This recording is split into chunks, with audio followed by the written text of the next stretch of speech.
So, my husband and I are $60,000 in debt. Okay. Part of the problem. You are.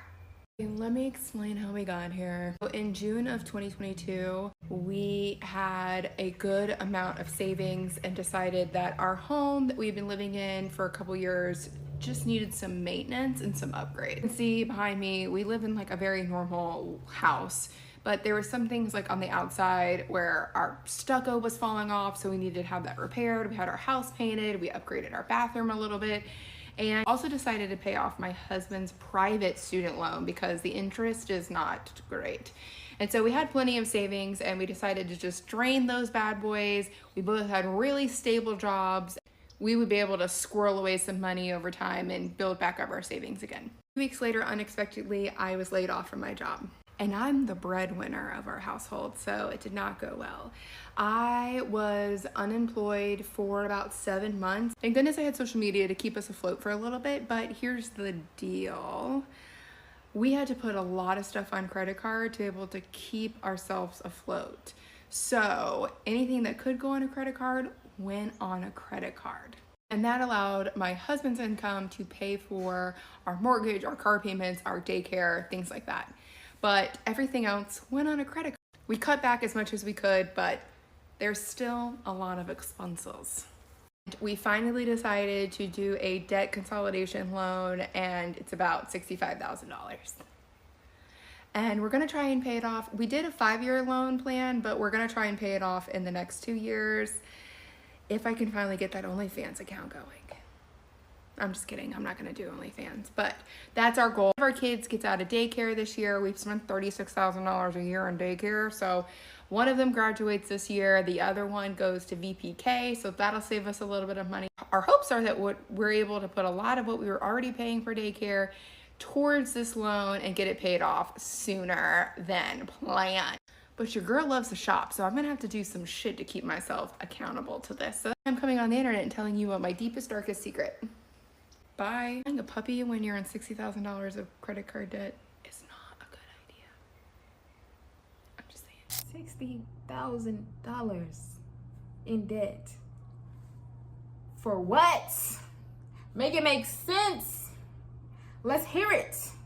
We wanna hear it. Hey YouTube, it's Vanezia, and I'm back with another video. And in today's video, we're going to be talking all about debt, specifically credit card debt.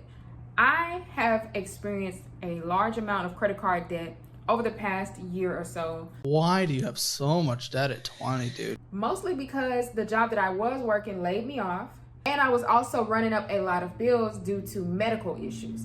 So those two things combined with no income and needing to spend out of necessity created where I am now, and I'm working on getting my way out of it. Before we get started with today's video, I wanted to thank everyone that has joined the Entrepreneur Empowerment Hub so far. Thank you so much for joining hands with me and other entrepreneurs in the hub. We look forward to having you. So I'm currently going viral on the internet for having $65,000 in credit card debt. Let's talk about it. First of all, y'all are some mean motherfuckers. I'm not saying I don't deserve some level of scrutiny. I totally realize that. But like, you don't need to attack my looks and you don't need to attack me as a mother. But I wanted to talk about what we spent for us to get to $65,000 in credit card debt. When I lost my job, that was completely unexpected. I've already said this, but I'm gonna say it again. I reported into the CFO. That means I knew how much money was in our GL. I knew that my bonus would be funded. I was getting accolades in my job and being told I was doing a good job. So I expected to get a large bonus. That is a huge mistake. I have learned my lesson. Because I was expecting a huge bonus, we dipped into our emergency fund and did some house maintenance. I also prepaid to have a tummy tuck because I had lost 125 pounds. I was scheduled to have a tummy tuck 2 weeks before I lost my job and also when I was expecting the bonus. What should have been my bonus meeting was a meeting me finding out I was laid off. Me being the breadwinner of our family, losing our income was financially devastating. And we did go into survival mode. I started dog sitting on Rover. I took a call center job just so I could make $9 an hour, and it was something that I could start doing immediately.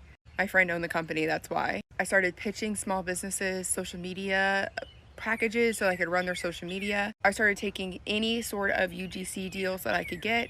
That just kept us afloat. That income I brought in, plus my husband's income, paid for our insurance, it paid for our kids' daycare, it paid for our car payments, it paid for our house. I did not expect to be out of my job for 7 months.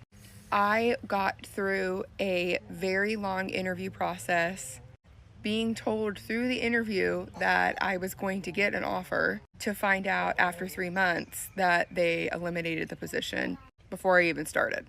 And then luckily I found a job 7 months later in my field, making what I was making before, but we had put all of our variable expenses on credit cards. Groceries, electric, phone bill, Netflix. We did cut out a lot of stuff out of our lives. But we also had been living life like we were $400,000 a year earners. We had bought both of our cars before I lost my job. And because we had a sense that I was going to land something soon and I was earning enough to make my car payment or our car payments, it didn't make sense for us to get rid of the cars. So I finally got myself into a job and we had debt. And instead of focusing back on rebuilding our savings, paying off the debt, we spent a lot of money. We had Disney annual passes, so we were going to Disney a lot. We took a family vacation. We shouldn't have done that. I also have a very good friend of mine who is a single mother who was really struggling to make ends meet. I offered her a job. She came to work for me for a bit, and she wanted to go to cosmetology school. My husband and I decided to pay for her to go to cosmetology school, and we also paid for her bills for the 5-month program that she was in. We were paying her rent, we were paying her utilities, we were paying all of that for her. I don't regret doing that, but it cost me $15,000. That's money that I could have used to pay off my debt or put into savings, but she is now graduated, working in her field, making a very nice income for her and her daughter. And before that, she was going to be kicked out of her apartment. I did that because, again, $65,000 in credit card debt to me was a privilege. It was a Disney trip. It was a tummy tuck. These are not real problems. Being able to put a roof over you and your child's head is a real problem. And I was working and I could give her some money. Yes, those funds could have helped to go towards paying off my credit card debt, but I didn't prioritize it because I didn't think it was a priority. Now I'm prioritizing it.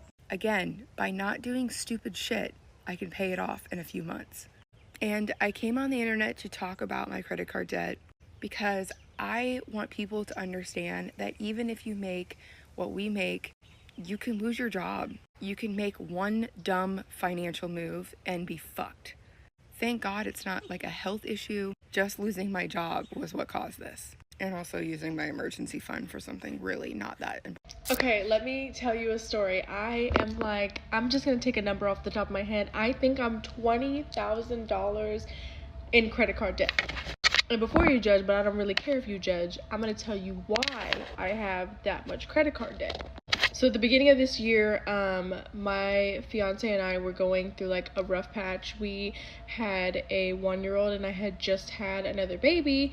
I was out of work and, he was bringing in all the money. For like 4 months, we were just, I started to stop caring about a lot of things and money started to become an issue because, anyway. We split up, okay? Mind you, I don't have a job and I have 2 children, okay?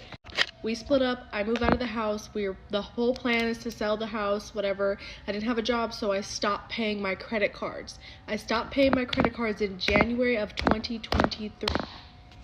It is now a whole year later, December 2023. We got back together and moved back into the house in May. I didn't get a job, and I was so hard to get a job. Like, I literally couldn't get a job.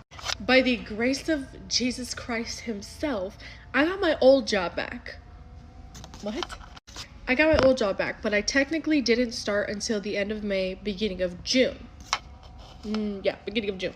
So I'm 6 months. 6 months. I don't have any money. I'm not paying my credit cards. And by the time I got a job, I was about to lose my car. I was about to lose a lot of things. So I was worried about paying the things that I needed to get to work and for the kids versus the credit cards. But now, those credit cards are threatening to sue me. I didn't know. Who the fuck reads contracts? I didn't know credit cards could sue you. So I think now is the time where, you know, I'm in a better place. You know, we have money now. We're great. We're thriving. And I should probably start paying these credit cards off. We want a new house. We need whatever, right? We need to pay these credit cards off. I'm not going to consolidate my credit, and I'm not going to file for bankruptcy. We do have the money to pay these things off. I'm going to take you guys with me on the balances that I have now and the deals that I'm going to work out with these credit card companies. I am 24 years old. I have 2 children. You learn everything through experience in life. These credit card companies are going to put a lien on my house if I don't respond and if I don't pay them. So, once again, didn't know that was a thing. So we're learning from experience. Call me whatever you want, but didn't know, okay? Now let's jump right into it. Credit card number 1. This is my Costco credit card. I'm so mad that I let this one go because it brought me back. Anyways, $45.24.70. Fuck this bitch ass card. This is my Discover card. 61.62.41. Sad about this one too. This is my Best Buy credit card. 32.94.08. And this is my Credit One card. 1,037.17. I use all of my cards. Like, I would pay like the minimum and then use them. And I basically used all of them until I had no more credit left. Because I was jobless. So we're getting full transparency, okay? This is my credit score right now. I think it's funny. I think the only reason I think it's funny is because I don't need anything right now. Like, I don't need my credit cards right now. I don't plan on getting a new car, although I want a new car. I don't plan on getting a new car soon, and I don't plan on moving anytime soon. So what we're gonna do is we're going to actively pay these credit cards off. I added it up, guys. It's only $15,000. That's better than, I thought it was gonna be more than 20. I was kind of scared. So that's better than I thought. 15,000, that's not a lot. I could literally get that paid off in 2 months.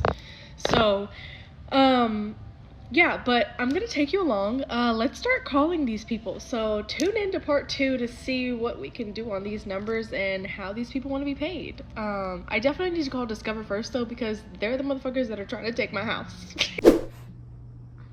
Ma'am, what kind of job do you work where you can pay off $15,000 in credit cards in 2 months? What type of job do you have where you can set aside $15,000 and just dump it into debt in 2 months and still have your rent paid, grocery bills taken care of, and she said that she has kids, okay? What type of job? Where they do that at? I needs to know. The debt snowball. You list your debts smallest to largest. You pay minimum payments on everything but the little one. You attack the little one with a vengeance. Scorched earth lifestyle. Sell so much stuff the kids think they're next. Take 16 extra jobs. We're getting out of debt. And you pay everything. You stop all investing temporarily and completely focus all your emotional, spiritual, financial, relational energy on that smallest debt. Everything goes on that. When that one's gone, you take the payment that used to be there and any other money we can squeeze out of our budget and we throw it at number 2. And when that one's gone, then we take the payments from 1 and 2. The snowball rolls over again. It picks up more snow and you attack number 3. The average person for the past 25 years that has done that with great focused intensity, gone crazy to the point their broke friends and relatives thought they needed counseling. They shaved their head. They drank the Kool-Aid. They get out of debt in about 18 to 24 months. I recently went viral for having $30,000 in credit card debt, and it even got picked up by Newsweek. There was an article featuring my credit card debt.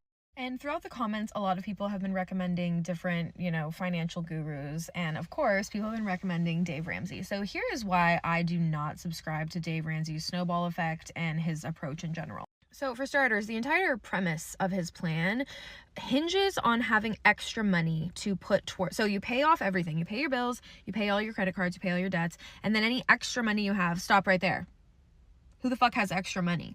So then he's like, aha, yes, if you don't have extra money, get a second job, get a third job, eat rice and beans. That's actually something I joined a Dave Ramsey private Facebook group. People all the time reference rice and beans, rice and beans. I'm sorry. I'm not willing to do anything to get out of debt. I'm not willing to eat rice and beans every day. I'm not willing to have 3 jobs and not spend time with my children. I'm not willing to forego my favorite salad on a Friday when I feel like getting one. My bills and my debt is so tremendous that $20 here, $100 there is not making an impact. The cost of living and low wages is to blame for the financial woes of most Americans. And being told that we can incrementally make these big differences if we just give up our quality of life for 5-10 years is absurd. I turned my $30,000 in credit card loans into a loan consolidation with an 8% interest rate. We're paying about $1,500 a month to pay that off. And it's painful because every month I'm like, wow, what could we have done with that $1,500? But I am not willing to eat rice and beans. I am not willing to have a night job. My mental health and my quality of life is more important to me than paying off that debt. And that doesn't make me a bad person. Nobody asked for this, but here are some things I learned since working in debt collection. Let's go. We aren't calling you. The computer is. I have no idea how many times you've been called. I don't know who you spoke to before. All I did was sit down and clock in. Please stop yelling at me. I am not calling you. The computer is. If we are calling you, it's because somewhere in the system, they know that you're receiving some type of payment. It is all connected through the computers. They aren't going to start generating calls out until they're seeing some form of payments going into your bank account. There are 2 different types of debt collectors, third party and first party. Third party is where they sold the debt off and now it belongs to that debt collector. First party means the debt collector is collecting on behalf of the person that you owe. First party will 9 times out of 10 take you to court. Everything you say on them phone calls can and will be used against you in court if they do take you to court. It is all recorded. They will pull it all up in front of you and in front of that judge. No, I do not get a commission if you pay your debt. I get absolutely nothing, okay? I actually don't get paid enough to deal with this shit. I am trying to help you, and that is it. Yes, you can negotiate the debt at any given point.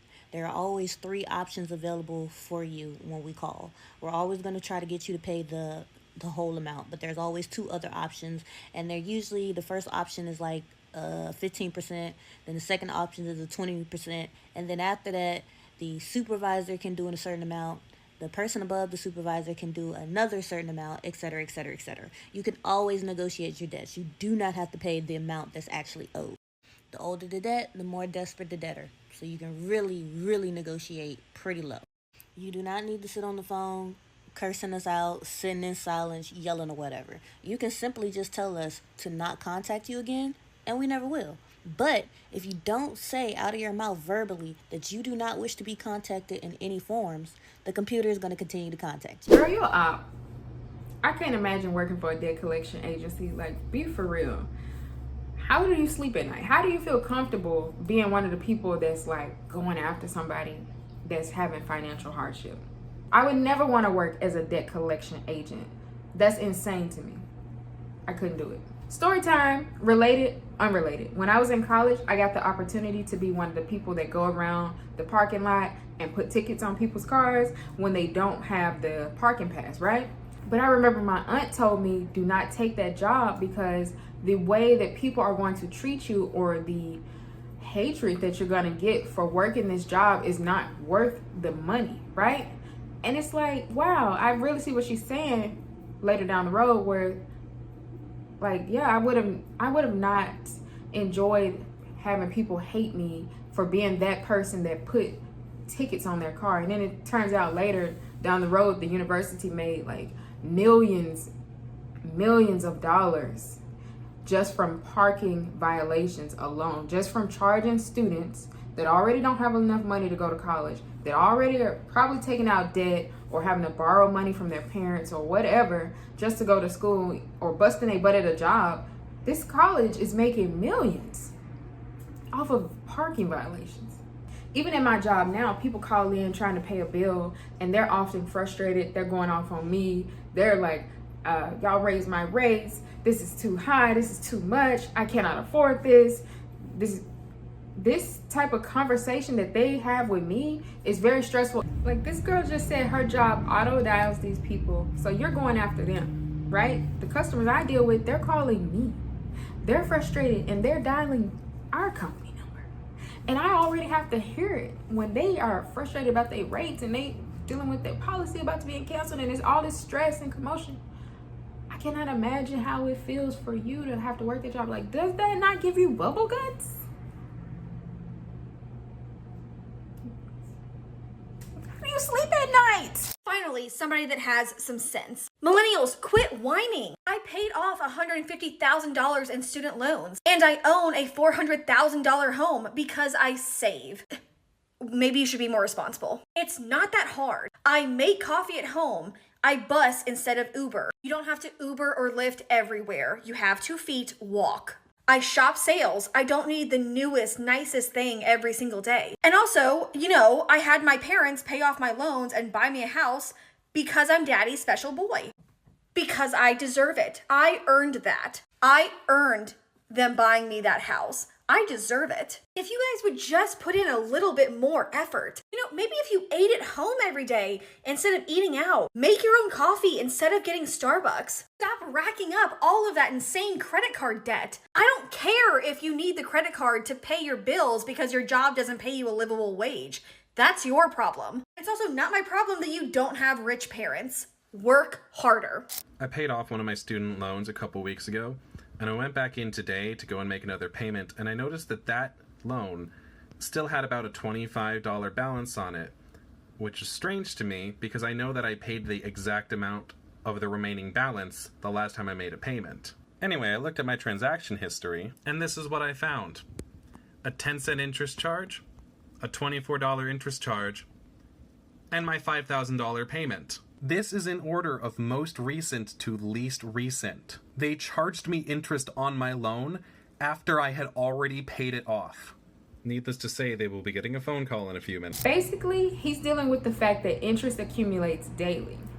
And ultimately, you can either request a payoff statement or you can pay a little bit extra when you're paying off your debt. That way you'll have a little bit of a cushion, because in some cases, that little bit of interest that collected between the time that you got your last statement and then you paid off your debt, let's just say he paid off his debt and didn't notice that additional fee was on there, that could have started growing and growing and growing each month until it just snowballed into something bigger. So you do have to be very vigilant with your debt and be vigilant of every little minute detail, including the interest, because it's accumulating daily.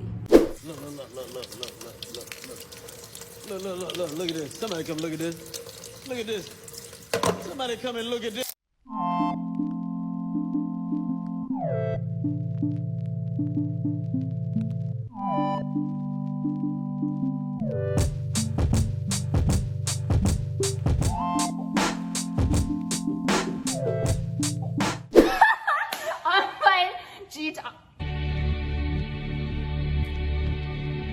Damn, this is not good. I have one more hot take. Credit card debt is not normal. I feel like people make a joke out of it on this app. I get it. If you are in between jobs, you are struggling, and you genuinely need to accumulate credit card debt, this is not what I'm talking about. I am talking about people that go out to dinners, go on vacation. I feel like there's a lot of young, impressionable people on this app, and I want you guys to know that it is not normal. I talk to my friends. We do not have credit card debt. It is not funny. Unfortunately, real life is real. Living within your means is so much better. Bro, please stay out of debt as much as you can, dude, because I am drowning. I keep getting myself in these situations to the point I can't get myself out of it. I can, but I have to work 2 or 3 times harder just to get myself back afloat. So, backstory, I was in school and I lived on my credit cards. And so my mom, she helped me by paying them off in like full. So I'm like, good, bam. So now, fast forward to now, bro, I have got myself in that same position, and I don't even know how. Like, I don't even know how I came about spending this money. I don't know where it's going. I'm looking at my credit cards like, what did I even spend this on? So now, because I like to invest my money. I want to invest my money. I want to put my money somewhere else, but I don't even have the luxury to do that because I got to work 2 or 3 times harder just to pay my credit cards off, then put my money to the side to invest. So now I'm going backwards rather than continuing to going forward. So it's just so frustrating, bro. And I'm just sitting here like pulling my hair out, stressing over it. Bro, I didn't even have to go through this. It just creeped up on me out of no fucking where. And I just like don't know. Bro, do anybody else know how to manage their money? Because I'm over here drowning. Drowning. And I'm trying to stay, bro, get myself up. And it's so frustrating, bro. So learn from me. Please stay out of credit card debt. If you have any recommendations for me, bro, please let me know because yeah, boy, definitely is stressing over here. Obviously, it's easier said than done. Obviously, you shouldn't get into debt in the first place. So I try not to blame society for my problems. I look at my life and I analyze it and I say, what can I do to improve? What do I need to fix this? So one of the main things that I've been doing and I've been finding joy in is by budgeting. And I make this like chart or spreadsheet where I'm listing all of my credit card debts. I list the interest, the due dates, the statement dates, and I can go in and see, okay, this is how much you need to pay this date. This is what you need to do with this card. Don't put a payment on this card just yet. Apply it to this card over here, or don't make any charges on this card just yet because the statement date is about to close. It's giving me more strategy. Like when you look at money in terms of numbers and in terms of analytics, it's more exciting, it's more fun, and it's less frustrating, and you start to realize that it's not a societal problem. You start to realize it's a you problem, so you have to change your mindset around money. Listen, the last time I got my hair done professionally was years ago. Like, I went to the hair salon to get my hair cut off. It wasn't to get some $200, $300 hairstyle. I also don't get my nails done. I haven't gotten my nails professionally done in years. My nails are usually always natural. I haven't bought new clothes in over a year. The last time I bought new shoes, Payless was in business, and they closed in 2019. I don't have a car, so obviously I don't have a car note, no car insurance, no gas, no maintenance, all of that. Just those are expenses that I personally do not feel that I need to have at this time because I'm working on getting my way out of debt. I'm working on building up my financial wealth. So I have eliminated and reduced a lot of expenses that would be considered normal as a way to sacrifice. Why do you have so much debt at 20, dude? Yeah. What have you done? $26,000 is on my car. The rest of it is all credit cards. The biggest chunk of it all really started whenever I was out of a job for about 2 months. I was putting all of the rent, all of the food, everything on just credit cards. I had a decent job. My roommate had a kind of shaky job, and then he didn't have a job. For the first few months, he was getting money from like his parents or family or whatever, trying to make his part, but that's not sustainable. So, I had to start picking up his half. There was a 2-month period where neither of us had a job, so. And how was that conversation with the roommate when you were taking on all the bills? We had the same conversation of me just being like, you gotta figure out a way, and then there was no way being figured out. So Did you get fired? Yes. So I was trying to quit. I wanted to quit, but I didn't want to just like leave them because they were short staffed. We had stuff coming up. So I was like, okay, I'll quit in a month or 2 or something like that. But then like after a couple weeks, they said that my head wasn't in it anymore. So they just quit. And they just fired me. I was a QC at industrial piping type business. So I just like checked the orders and sent them out to the trucks and stuff. I like Caleb. I've been watching a lot of his videos on YouTube, and I'm talking about I'm watching them all the way through, and every episode is just like so entertaining. I cannot believe some of these people think the way that they think. Some people work the way that they work. Like one of the episodes I was just watching, it was a young girl that lives with her boyfriend. They have a kid together, and she went and got an $80 payday loan. I cannot imagine being in the household with a whole man, a whole provider, only for me to go get a $80 payday loan and have to pay over 200% interest, and then not know that I'm paying 200% interest. Like, baby, he couldn't give you 80 bucks? Like, watch some of his videos. Just go, take my word for it. Watch some of Caleb's videos. They're really good. Thank you so much for watching today's video. Let me know what you think of this video in the comments. And as always, when the waves of life throw sand at you, make a pearl.